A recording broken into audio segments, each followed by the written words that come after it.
A huge and monumental Thursday night football game to kick off week number 10 in the second half of this 2024 NFL season. Tonight in the Charm City, it's an AFC North rivalry. It's a divisional duel. Of course, no love is lost between the Baltimore Ravens and the Cincinnati Bengals. To provide that prop perspective for Thursday night football and elsewhere at Sports Grid's Tom Vecchio here on this Thursday on the Early Line. Tom, as always, thanks for your time.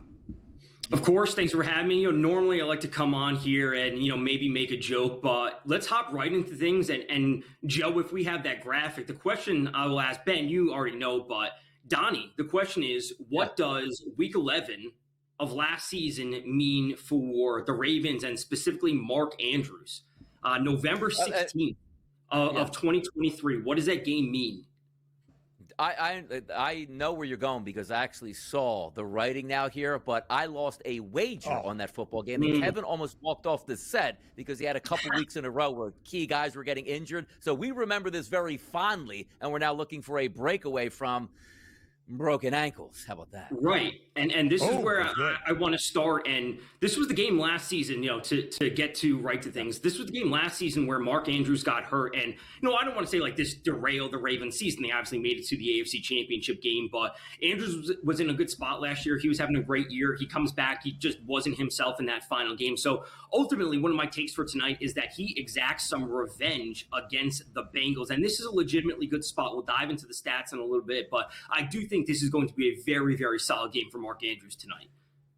We will get to that angle for sure. It was not just Mark Andrews who did not play again, or he did actually come back by that AFC Championship game, but missed the remainder of the regular season. It was Joe Burrow with the injured wrist that would sideline and completely shell everything Cincinnati was trying to do. It was a huge game entering. It was a significant stage. It was great for the first quarter and a half. And then, of course, it kind of was hampered a little bit. So, Vecchio, it feels, again, really important tonight entering this Thursday night football game. Both teams started winless. The Ravens in their first two, the Bengals in their first three. Baltimore has responded, winning 6 of its last 7. Cincinnati has responded, winning 4 of its last 6. It is a huge game tonight. It is a 6.5-point number in favor of the flock. It is a very high total for a short week Thursday night football game, 52 and a hook. Vecchio, what are the numbers telling you about how we can expect this game to play out tonight in Baltimore?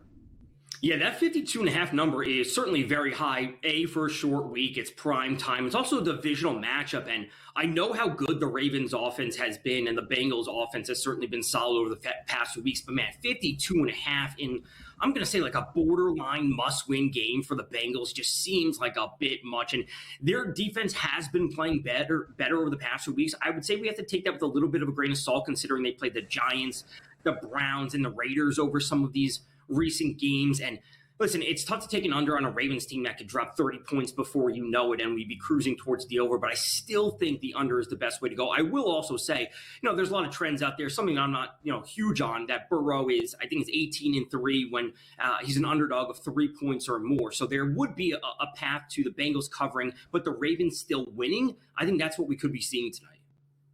Let's take a look at the quarterback position, and two of the best in the business going to go toe-to-toe. That's Lamar Jackson and Joe Burrow. They were fantastic in an offensive shootout last time they met on the field just a few weeks ago. Good weather conditions tonight in Baltimore. 232.5, that passing prop for Lamar Jackson. For Joe Burrow, 268.5. Each one of them, of course, 1.5 touchdown passes. Juiced a little bit differently. Lamar Jackson, minus 128. Take a look at Joe Burrow, minus 168. The play of the quarterbacks tonight, what are we looking at, Tom? I mean, Burrow has been awesome this year, right? And the Ravens secondary is absolutely terrible. They're giving up 280 passing yards per game. That's the worst in the league. And some of that is obviously game script where they're, like I said, they're putting up 30 points a game. So we see these teams constantly playing from behind. So we're just seeing a lot of quarterbacks rack up yards. I would say the same thing. It's kind of in line with, the Bengals covering, the Ravens still winning. I think there's a path to Joe Burrow hitting the over on his yards, his attempts, his completions, because he's been so efficient this year. He's not throwing interceptions. He's completing at over 70%. I think there's a chance that Burrow hits the over on all of his props, and that we see the Ravens still win the game. Yeah, it could be that case right now. Baltimore this year has laid 5.5 points or more 4 times. They are 2-2 both straight up and against the spread. Of course, outright losses to the Raiders and the Browns. When you look at the Bengals, a dog just twice, 1-1 ATS, no outright wins. They did come close in that overtime thriller against the Ravens back in week 5, and of course in week number 2 on the road in Kansas City. Cincinnati a perfect 4-0 though against the number away from home this year. Of course, when you talk about Baltimore though, Vecchio, it's not just Lamar Jackson, it's the ground game with Derrick Henry. In all 6 victories for the Ravens this year, Derrick Henry has gone over his rushing yards prop of 89 and a hook that is listed for tonight. Let's say the Bengals do cover, but as you have pointed out a few times, the flock does end up winning outright. How much of the king will we see against this Bengals rush defense? I think it's going to be, as usual, a Derrick Henry game. He's always going to be in the mix. When it comes to his rushing yards, as I say with a lot of top tier players, whether it's basketball, I think these lines are super efficient. So I actually like looking to Derrick Henry longest rush over 19.5. We always see him break off these big runs. So, maybe you don't want to go to him over 89.5. Like he could realistically end this game with 85. And I still think the Ravens would be in a good spot. I think the carries and the longest rush over 19.5 are actually my 2 favorite for Henry rather than going to his yards alone. And I will also be looking to take an under on his total receptions, which I haven't been able to find. He's not involved in the passing game. That's just what it is. He has maybe 1 reception on a week-to-week basis. If I can find under 1.5 receptions for Derrick Henry, that's what I'm going to. I just haven't been able to find it yet. Let's take a look at those pass-catching players here tonight. You got some great options on both sides. Top dogs here. Zay Flowers for the Baltimore Ravens. He's listed at 60.5 as a receiving prop. Jamar Chase at 82.5. And Mike Gesicki has now crossed over the half-century mark at 50.5. A lot of steam this week. How are we playing the wide receiver position, which also, from this morning, Ben and I were talking about, Deontay Johnson was 20.5. He's now down to 17.5 here, Tom. So I really do like Chase, and I think this does play into the game script where we do see the Bengals, likely playing from behind. Again, 280 passing yards per game that the Ravens allowed. He torched them earlier this season with 193 and 2 touchdowns in that game that went to overtime. So I like Chase. We're not expecting T. Higgins to play, so I think, again, there is a path for Mike Gesicki to see a ton of yards. Both teams are on the bottom 10 league when it comes to the most receiving yards allowed to opposing tight ends. So I like Gesicki. I think he's fine. I like Andrews tonight, like I said, specifically for the touchdown, which is sitting about plus 220. Bengals, they've allowed the 7th most receiving yards to tight ends, and they're tied for the 2nd most touchdowns allowed, up at 5 to tight ends. I still think that I'm not in love with Andrews' yardage prop. And I know that sounds weird. Like I love him to have a TD, but I think there's a scenario where he has 3 or 4 catches for 35 or so yards. He maybe hits the under on his yards, but he still finds the tight end.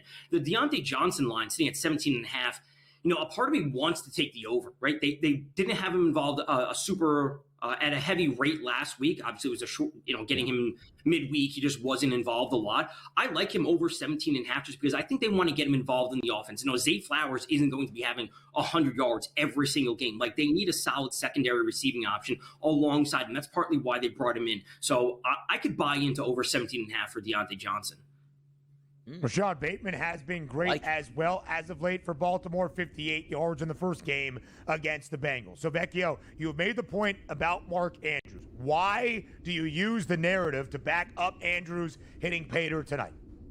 Yeah, so the narrative is always like a fun part. I always like to add in, I always like to start things off with like high player usage, players that I'm expecting for positive regression. The Bengals are legitimately bad against tight ends this year. That's the one thing that I want to know. And then adding in the narrative is a nice little thing. We've also seen Mark Andrews be better as the season has gone on, right? We all know he started off super slow. He's ending games with no catches, with 1 catch for 12 yards. But I do think that this is a game where we do see Mark Andrews continue to emerge in their passing offense. And at plus 220, we're getting a solid red zone option against the team that's the 2nd most receiving touchdowns to tight ends this season. There you see it. Tom's top props for Thursday night football. Tom Vecchio, as always, we appreciate the time. We'll talk to you on Monday. We'll continue the breakdowns tonight in Baltimore. Next.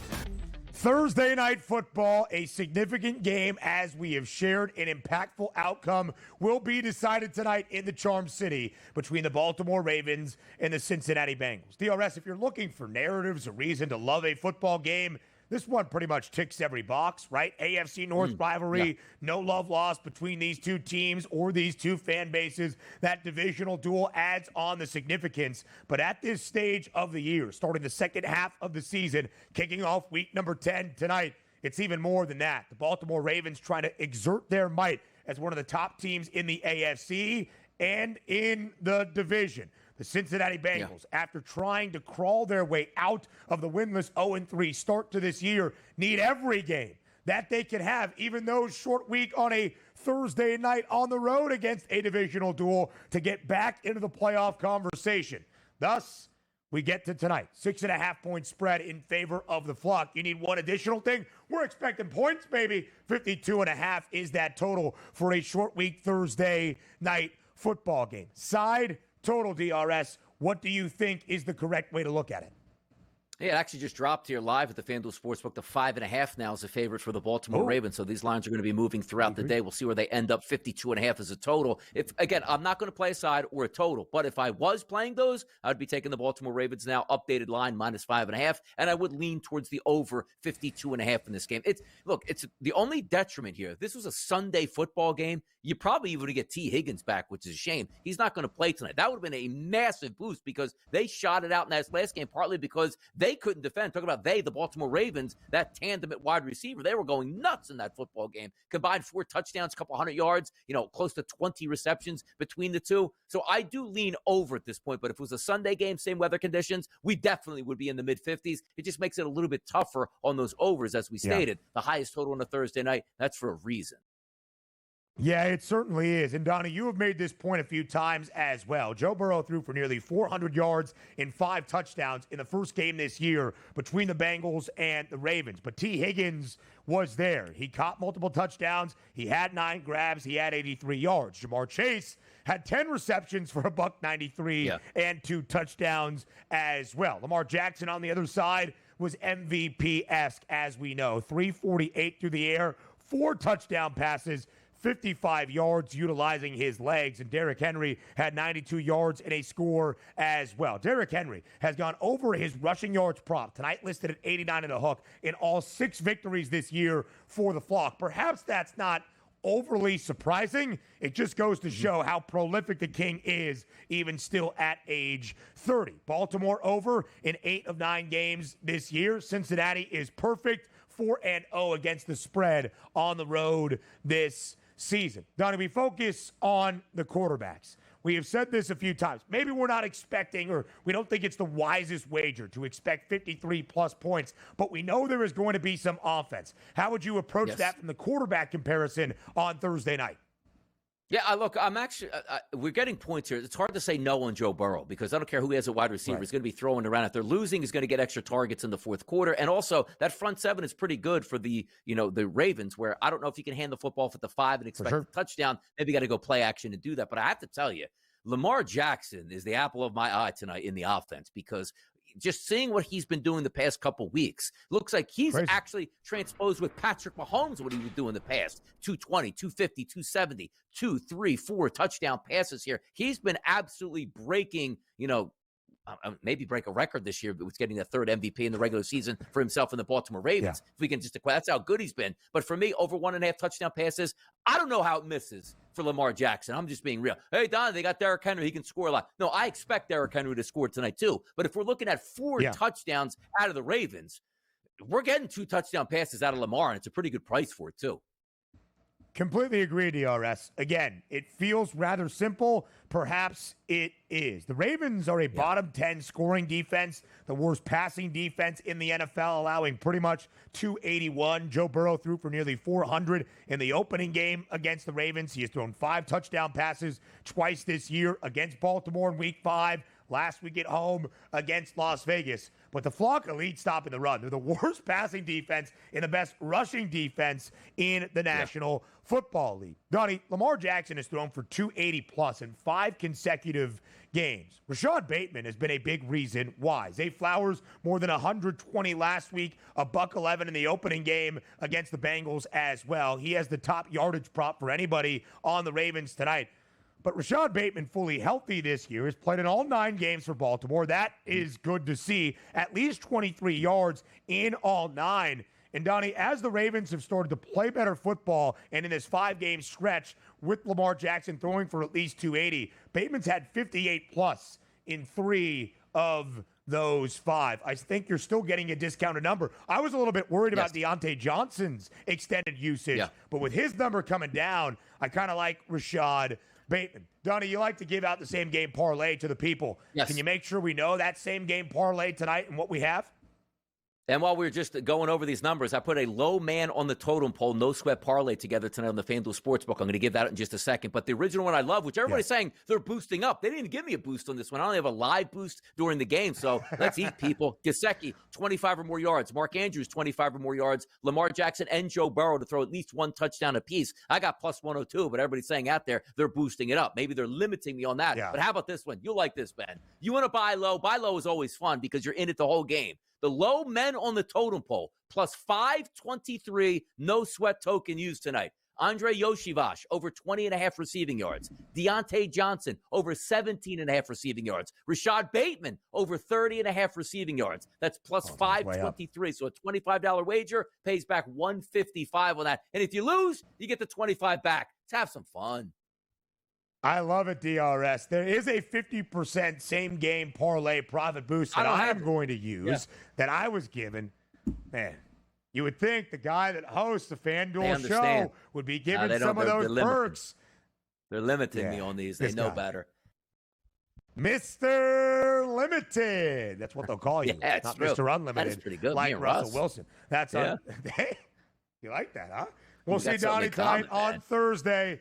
NFL football in-game live game day. Donnie right side, Kevin Walsh, and Joe Lisi get you set for TNF, and it's a great one. DRS, enjoy tonight, enjoy the money line, enjoy the weekend. I'll talk to you next week.